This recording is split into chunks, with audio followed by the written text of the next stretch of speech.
Good morning to all of you. Welcome back to Hospitality Engineering.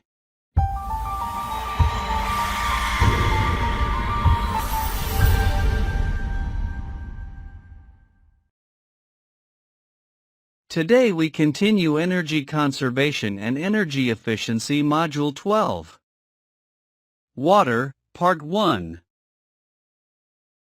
Water is one of the basic components of all life on Earth and is essential in order to sustain it. However, the amount of fresh water on Earth is limited and its quality is under constant threat, particularly in heavily populated and industrialized areas. Clean water is therefore one of our most precious resources. This section examines the fundamental issues concerning our use of water. It provides guidance on how to use less water, how to keep it free from contamination during use, and how to ensure responsible treatment of your wastewater. Why it's important to conserve the water. There are several reasons why we should be more thoughtful about water and how we use it. Not everyone is fortunate enough to have adequate clean water, and climate change is beginning to have a profound impact on water distribution in many regions. Water stocks are vulnerable to various forms of contamination which can pose a threat to human and other life on Earth. The hotel and tourism industry could not function without clean water for food preparation, cleaning and hygiene, guest comfort and recreation. Availability of and access to water. Water distribution over the world is uneven, and historically it has been badly managed, whether or not it is scarce. There are not infinite supplies of water to meet the demands of everyone on the planet, and already 1 person in 5 has no access to safe drinking water, so it is not a resource we can take for granted. Most water, 97%, is in the oceans, which covers 71% of the Earth's surface. 2% is fresh water, 2/3 of which is tied up as ice in glaciers and at the poles. This leaves approximately 1% as fresh water on the ground, in rivers, lakes, the atmosphere, and in groundwater. However, with demand rising rapidly due to global population growth, and as water use per capita increases, that 1% is under threat. Climate change is adding to the problem because our weather patterns have become less predictable and more pronounced, whilst a number of areas are experiencing periods of prolonged drought. The rain that falls in some other areas is more violent. This leads to flooding and contamination of water supplies without sufficiently replenishing groundwater stocks. In order to stimulate action to meet the impending crisis, the UN General Assembly proclaimed the period from 2005 to 2015 as the International Decade for Action, Water for Life, commencing on World Water Day, March 22, 2005. Access to safe water and sanitation is one of the Millennium Development Goals, MDGs, which, in setting us on a course to eradicate poverty, inequality, hunger and illness, have set a target to reduce by half the proportion of people in the world without sustainable access to safe drinking water and basic sanitation. This challenge is a hard one to meet, given the rapid pace of urbanization. It requires a major effort just to keep up the current coverage levels, let alone satisfy the huge backlog of rural people who do not have even basic sanitation or access to safe drinking water. The issues of availability and quality are closely linked, and reducing consumption is an important step in ensuring an adequate supply of good quality water. Threats to water quality. Because of our extensive use of water in the rapid development of agriculture, industry, energy generation and urbanization over the past 60 years, water has been contaminated with solid, liquid and gaseous matter of all kinds. We have created innumerable artificial substances that did not exist before in nature, and produced massive quantity of other substances which, although they occur naturally, are present in smaller amounts or as different compounds. The short-term impacts of these chemical imbalances were not immediately and directly visible or felt, and the often complex long-term effects were not known, because no historical data or experience was available. The contamination of water has occurred to such an extent that the self-cleaning forces in nature, which have worked well over thousands of years, are no longer sufficient, and both the quality and quantity of water have been seriously affected in many areas, particularly in countries such as China and Russia. We have lived in the belief that whatever went down the drain was gone forever, sufficiently diluted and taken care of by nature. Many substances come back in multiple concentrations, known as bioaccumulation, of up to 1 million times through the food chain. For example, PCBs may have a concentration of 0.0001 ppm in the ocean. They are soluble in water, but not biodegradable, and can therefore be taken up by living organisms.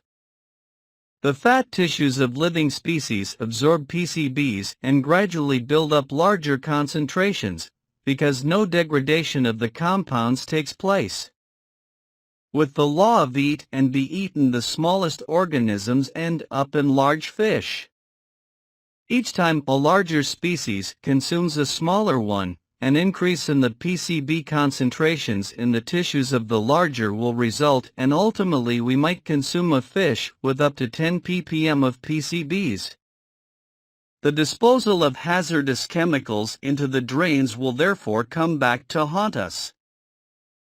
Water contaminated with raw sewage is one of the world's major causes of disease, particularly in developing countries, where parasites and other waterborne diseases are spread by people drinking contaminated water.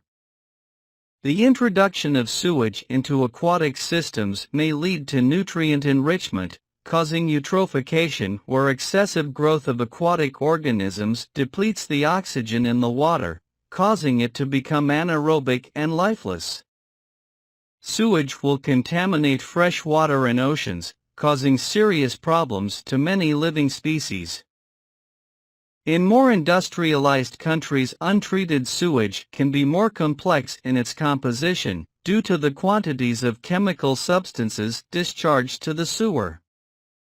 Even state-of-the-art treatment cannot remove all the hazardous substances contained within effluent discharged to aquatic environments. Many chemicals have a synergistic effect when discharged with other chemicals.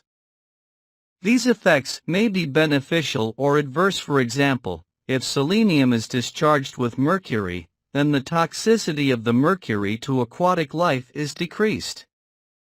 But if copper and zinc are discharged together, then the toxicity of the two combined is much greater than the sum of the two compounds when separate. Let us see here water circulation cycle. Water and the hotel and tourism industry. Water is essential to the hotel and tourism industry for food preparation, cleaning and hygiene, guest comfort and recreation. Hotels also depend upon the survival of their supply industries such as agriculture and the food and drinking industries, none of which could function without sufficient water. Water accounts for around 10% of utility bills in many hotels. Even in areas where water is scarce, it makes commercial sense to use it wisely.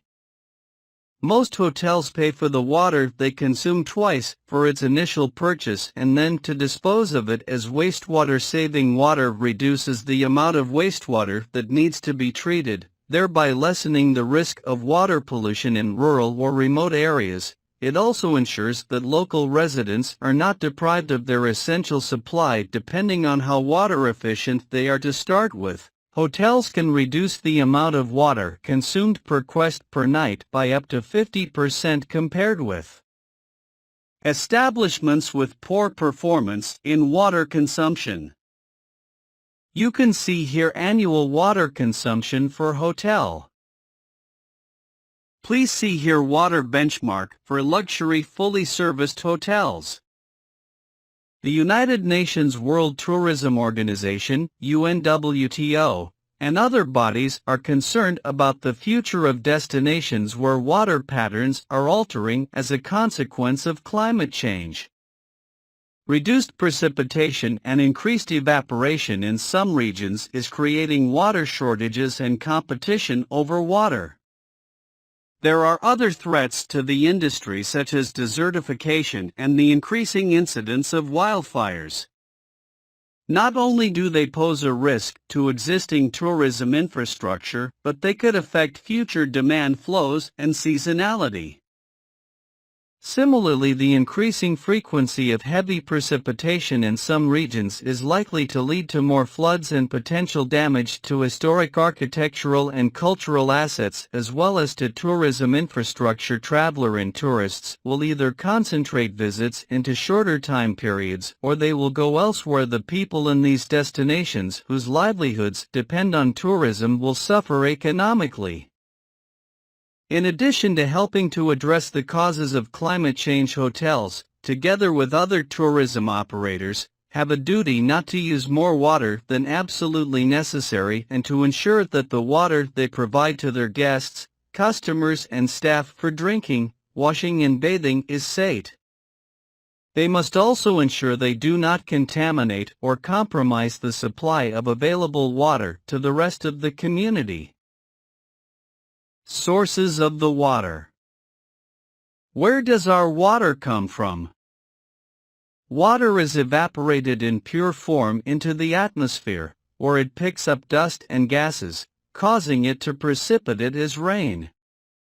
Water is one of the best solvents for ionic chemical compounds, but not for non-ionic ones. It can absorb and release heat, energy, in massive quantities.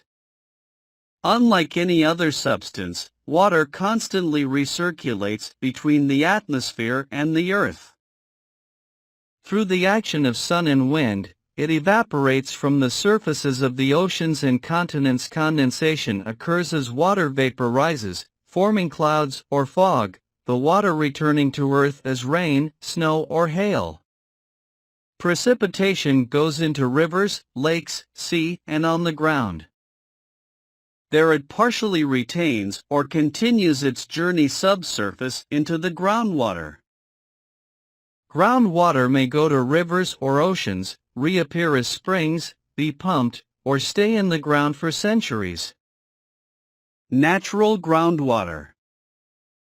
Natural groundwater fills the spaces between soil particles or rocks below the water table and is an essential link in the hydrological cycle.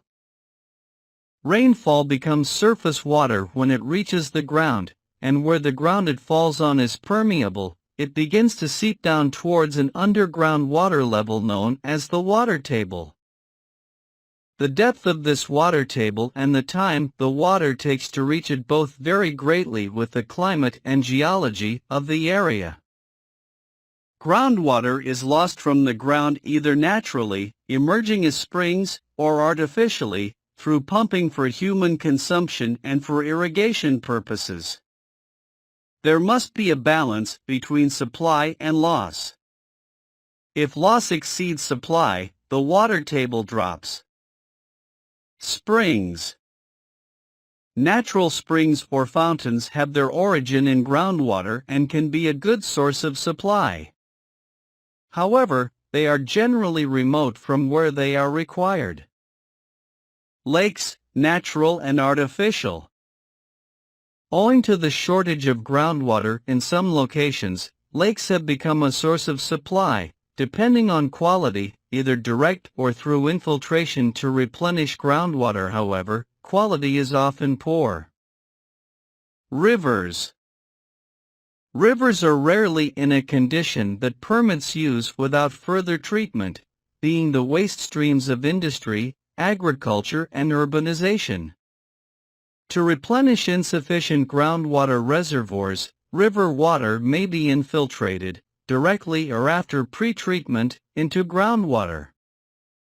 Oceans. It is possible to desalinate water from the oceans. However, this is an expensive and energy-intensive process which must be carried out under strict operating procedures to minimize environmental impacts. It is a method that is generally only used where extreme shortages exist. The supply of pure and plentiful water has, in many places, been jeopardized by pollution. Enrichment of water, with chemicals and waste, has become a universal problem. Polluted water is the world's major cause of disease. Untreated sewage is released into the sea and other water supplies. Even in some developed countries, industrial, agricultural and domestic chemicals and other toxic waste materials further add to the degradation of the primary and essential supply. Everyone needs to take responsibility for protecting and improving our water supplies. You can see here benchmarking modifiers for water which will be useful for water conservation to start. Water conservation, setting objectives.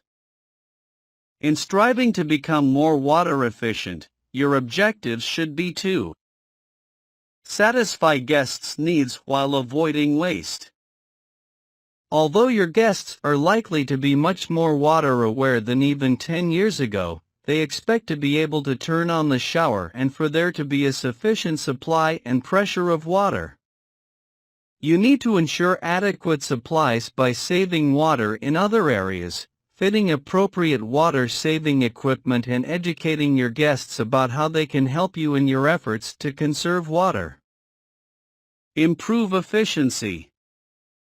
It is always possible to find ways to improve on your water consumption rates. Regular efficiency measurements should become a standard procedure for major water-consuming equipment in areas such as kitchens, bathrooms and the swimming pool or spa area. You should have effective procedures for identifying leaks and dealing with them swiftly. Operate profit-cost centers. Those who use the water must be held accountable for it. You will need to install sub-meters and allocate charges to each department for their water consumption. It is also important to ensure that any independent operators on the hotel's premises are recharged for the water they use.